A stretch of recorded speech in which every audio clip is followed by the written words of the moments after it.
Warming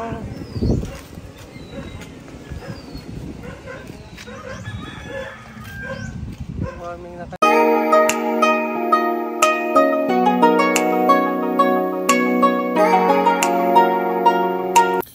Hello, magandang araw. So ngayon araw ay pupunta kami sa vet kasi 6 weeks na po ang mga puppies ko.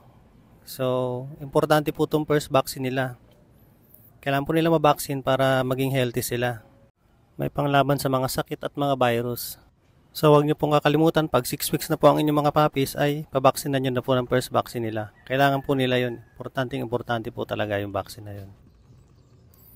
Yung clinic po pala na pupuntahan namin ay doon din po namin talaga si Yuna. Sa Sahagun Vet. Along sa Pote Road lang po yun. Maganda po kasi doon kasi maganda sila mag-alaga at saka mura lang po.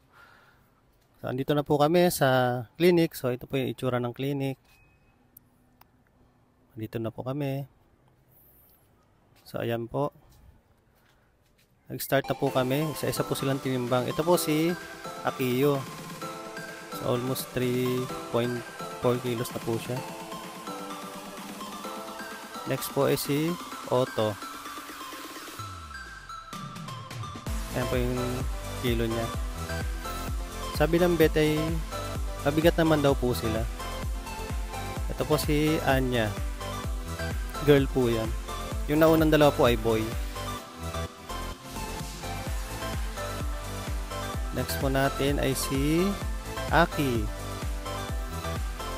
Female po to si Aki. So ayan po yung kilo niya.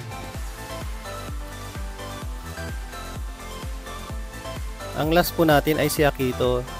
Boy din po to, si Akito. So ayan po yung kilo niya. Halos magkasing bigat lang sila ni Aki. Ayan po, tapos na sila mabaksin ng 5-in-1. So uwi na po kami agad kasi hinahanap na ito ng mother nila. So thank you for watching. Hanggang dito na lang po. Quick update lang po to.